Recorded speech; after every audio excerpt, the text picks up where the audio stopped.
Bonjour mesdames et messieurs, j'espère que vous avez passé une excellente nuit.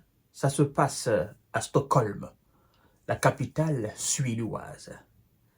Cette fois-ci, c'est une situation qui inquiète les autorités suédoises parce que c'est l'ambassade de l'État hébreu qui a été visée par des tirs.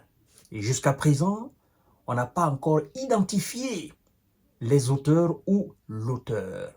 Et donc, la police suédoise nous informe qu'une enquête a été ouverte pour identifier ce qui ou celui qui a effectué des tirs sur l'ambassade.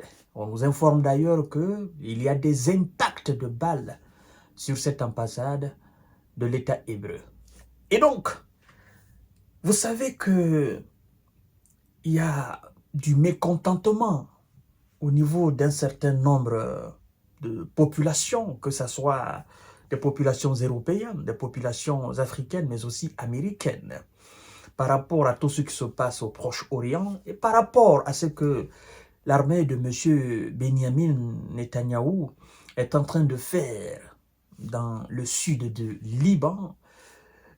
Vous savez qu'il y a des gens qui n'apprécient guère cela. Les gens ne sont pas d'accord avec lui.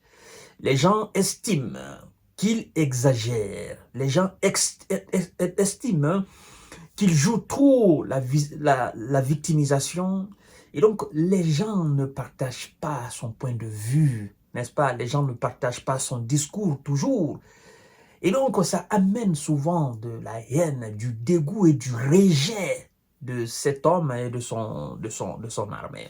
Même si, évidemment, il faut dire que la population de ce pays aussi, de l'État hébreu, tout le monde ne partage pas toujours les décisions de M. Benjamin, le Premier ministre, et donc de l'élite de l'État hébreu, parce que les gens trouvent quand même que voilà, que ça sert à rien de faire la guerre à tout le monde, parce que faire la guerre à tout le monde, en réalité, on ne peut pas sortir là gagnant, premièrement. Deuxièmement, on ne pourra jamais être en sécurité, que ce soit dans l'État hébreu ou même nous, les Hébreux, à travers le monde, on ne sera jamais en sécurité. Hein? Les gens vont toujours nous regarder avec les mauvais yeux.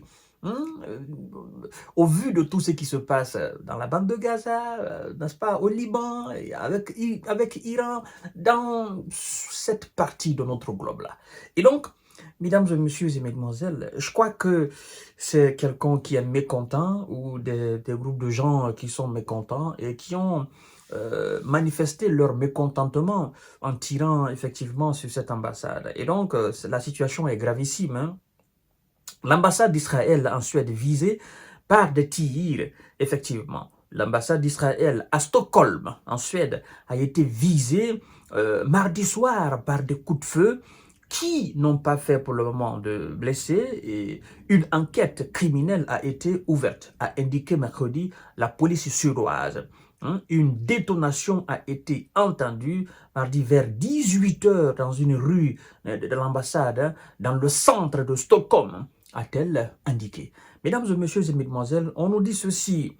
Nous avons, là c'est la police qui parle, la police dit ceci, nous avons fait des constatations qui font état de tirs à l'ambassade d'Israël, mais nous ne voulons pas divulguer exactement les découvertes qui ont été faites par l'enquête parce que voilà, les découvertes qui ont été faites, car l'enquête est à court, a déclaré alors à l'agence presse de France, n'est-ce pas, Rebecca Ladberg, attachée de presse de la police de Stockholm. Alors, on nous informe aussi que des impacts ont été observés sur le bâtiment, a précisé la police dans un communiqué. Et donc, c'est pas une petite affaire. Si des impacts, bien vrai qu'on nous dise qu'il n'y a pas eu de blessés, encore moins de dégâts, mais si des impacts ont été, voilà, ont été constatés sur le bâtiment de l'ambassade, hein, ça veut dire que c'est une situation vraiment urgente et une situation très inquiétante. Suède, qui est actuellement pays membre de l'OTAN et donc allié des États-Unis, qui sont aussi alliés, effectivement, et soutien indéfectible à l'État hébreu. Mais comme je disais tout à l'heure, vous savez, même dans les pays européens, c'est pas tous les Européens qui soutiennent aussi M. Benjamin. Il faut qu'on se dise la vérité. Oui, les politiques, les administrateurs, les dirigeants européens, ils sont dans ce cercle contrôlé par les États-Unis qui soutiennent mordicus les actions de M. Benjamin, même s'ils font souvent semblant effectivement de temporiser la danse et de voilà, parce que vous savez, quand c'est comme ça, le monde entier regarde. Et aujourd'hui, les États-Unis ont besoin de l'opinion de ce monde entier-là, parce qu'ils en ont perdu. Ils voient que le reste du monde a aujourd'hui, n'est-ce pas, a aujourd'hui un regard vraiment positif vis-à-vis de la Russie, vis-à-vis de la Chine et vis-à-vis des alliés de la Russie. Et donc, les États-Unis ont besoin, n'est-ce pas, si vous voulez bien, de l'opinion de cette communauté restante, même si évidemment ils sont dans leur bloc otanien, mais ils savent de toutes les façons que le monde ne se limite pas à ce bloc otanien. Et donc parfois ils envoient des pics à M. Benjamin. Bon, les gars, écoute, il faut arrêter maintenant parce que comme ça là, voilà, nous autres, le reste du monde va nous détester. Donc nos discours ne vont pas passer. Et c'est vrai que vous êtes en allié, on vous soutient, mais on ne peut pas quand même perdre le reste du monde à cause de vous seuls. Nous avons des intérêts, beaucoup d'intérêts ailleurs dans le monde. Et si nous sommes très mal vus dans ces parties de ce monde, à cause de vous, ça ne sera pas une bonne idée. Voilà, mesdames et messieurs. Actuellement, la police suédoise est en train de mener une enquête, mais tout revient à dire qu'à M. Benjamin, il faut changer de politique.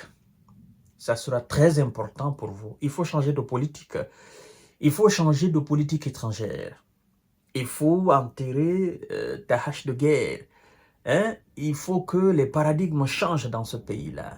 Il faut que vous essayez de projeter une autre image, outre que cette image guerrière. Hein? C'est pas parce que tout est permis que rien n'est défendu. Même dans le permis, il y a le défendu. Vous devez savoir que vous êtes dans une partie du monde, on ne peut pas changer votre géographie. Donc, vous ne pouvez pas être en conflit avec tous vos voisins. C'est pas quelque chose qui est appréciable. Quoi qu'on dise, vous ne pouvez pas être en conflit avec tout le monde. Ça, c'est clair.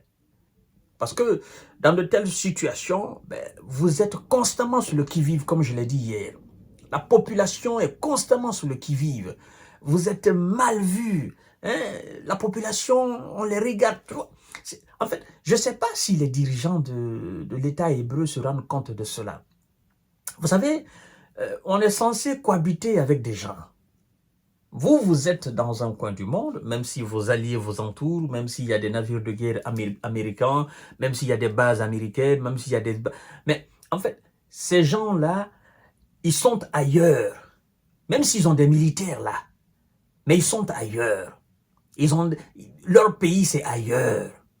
Même s'ils ont la force de vous défendre, mais ça ne sera pas éternellement. Même si aujourd'hui, ils sont puissants, ils sont forts, mais cette force ne sera pas éternelle. Parce que toute force a une limite. Et ceux qui sont aujourd'hui, en quelque sorte, faibles à vos yeux, vous devez savoir que les temps changent.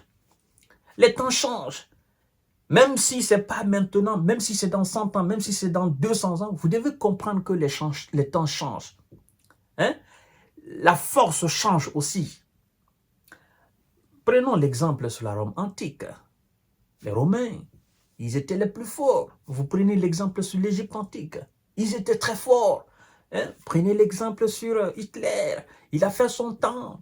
Hein? L'Amérique, quoi qu'on dise, quoi qu'on fasse, l'Amérique, à un moment donné, sera dominée par une autre puissance. Tous ceux qui sont vos alliés aujourd'hui, à un moment donné de cette vie, seront dominés par autre puissance dans le monde. Et qui sait si c'est une puissance qui est juste à votre porte. Et donc, il faut avoir cette politique souple avec vos voisins. Il faut être intelligent. Même si ce n'est pas votre temps, même si ce n'est pas le temps de vos enfants, même si ce n'est pas le temps de vos petits-enfants. Mais la force change. Ah, la puissance là, ça change. Rien n'est éternel. Rien n'est éternel. Et les gens n'oublient pas.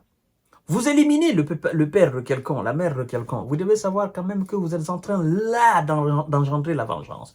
Parce que tôt ou tard, la personne va se rebeller contre vous. Et si elle devient beaucoup plus forte que vous en ce moment-là, et vous allez payer très cher. C'est ça, au fait. C'est pourquoi nous encourageons la diplomatie, la paix. Voilà, la cohésion, le bon voisinage. Voilà, la cohabitation. C'est pourquoi nous encourageons à ce que tout ça s'arrête, que les êtres humains, vous vous asseyez autour de la table et que voilà, vous conjuguez le même verbe. On ne peut pas changer la géographie de ces pays-là qui sont autour de vous. On ne peut pas changer aussi votre géographie. Vous êtes dans le même coin-là.